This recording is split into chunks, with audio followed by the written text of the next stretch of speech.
Hey everyone, it's John at National Sports Entertainment. And if you saw my last video, then you know who I like for college.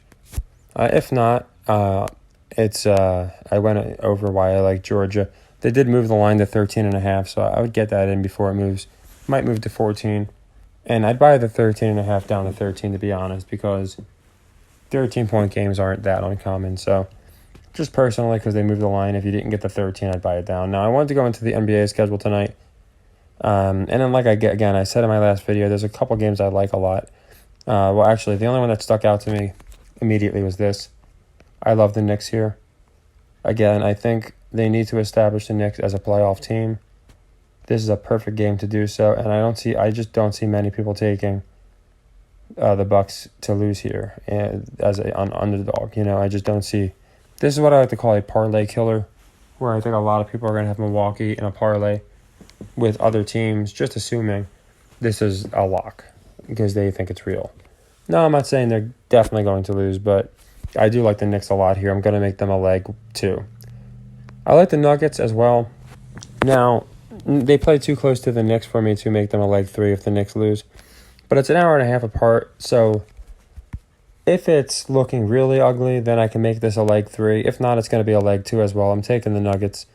They're slowly moving the line, and even with everyone out for the Lakers, again, I think people are going to just simply take them because they're the Lakers, and I don't see people paying out the public who's going to be taking the money line or the spread. So even with all the injuries, again, I think people are going to look at it and they're going to understand it's the Lakers. They do have a relatively deep team, and they got players like Reeves and other players that can get it going. Even Wendell Gabriel's been playing pretty good lately. So, again, I think people are going to just look at the fact that it's the Lakers. They do it with a lot of teams, and there's a lot of points. I don't think people want to be laying 13 points. So I like the Nuggets here minus 13, Knicks minus 1. And I am staying away from the Bulls game, but for the Pelicans-Wizards, I like the Wizards. This looks like a trap to me. And as I just brought up at the Knicks in the playoffs, I think they need the Wizards in the play-in talk. They need to be a play-in team. I don't think that's going to be the Raptors this year. I think it's going to be the Wizards. So you're going to have teams like the Pacers, Bulls, of course, but I think the Wizards need to have a good enough record to compete, and they're going to need to win games like this, and it looks like a trap. I don't see who's taking the Pelicans here, or not taking the Pelicans here, even odds, even with a few injuries. So this one's going to be a leg 1.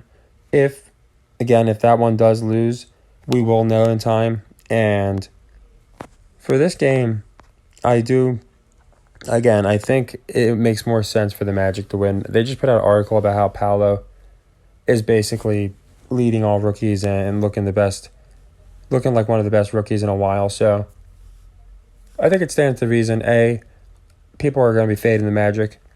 B, again, you got the Blazers, who I think are much better than the Kings. Wolves, teams like that, they need to start flipping the Kings because the Kings are not a playoff team. So I do think games like this, where, again, the public's going to be on them, it makes sense for them to drop. But if not, we still have 6 points we're working with as well. That'll be a leg, again, depending on how the Pelicans-Wizards does. So if the leg 1 on the Wizards misses, if we don't get the Wizards cover, then we're going to make leg 2 the Magic to cover the Kings. And we're going to go ahead and take the Knicks as a leg 2. And like I said, if we have time, I'll update everybody via the community. But as far as now, the Nuggets are also a leg 2. So we're running 2 leg 2s and a leg 1 in the Wizards. And for now, it'll be a leg 1 in the Magic. But if the Wizards don't cover, the Magic becomes a leg 2, which simply means it'll be for 2 units instead of 1. And we're not going to play the Bulls. This one can go either way.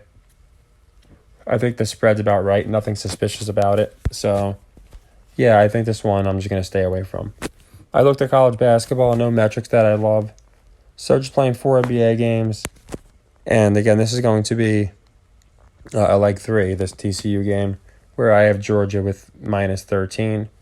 And it is funny because it's going between 13 and 14, and we got 13-1 and 14-0, so that it might be, and their record's 3-1, 31. And so I don't look for these things, but a lot of times they'll just kind of present themselves. But I do think Georgia still covers. I like the minus 13, though, so I would buy that half a point. So we'll do a recap tonight, but I wanted to get all the basketball out and just reassess this for anyone that missed it.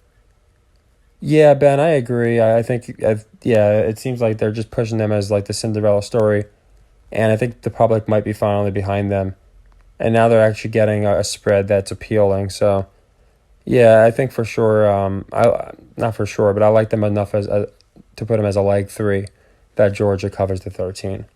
So we got some basketball starting soon. I'll get this out so you guys can get them plays in, and as I always say, take care and happy earnings. And yeah, France didn't get it. I think this is different just because I see some tie-ins with Herschel. They always like to tie in politics and things like that with sports. And he's been talking lately and stuff. And I think since it's the first time they've set up this new playoff, they want to set a precedent. So I could be wrong, but we'll have to see what happens. But yeah, thank you, everyone. I always appreciate the insight. Take care and happy earnings.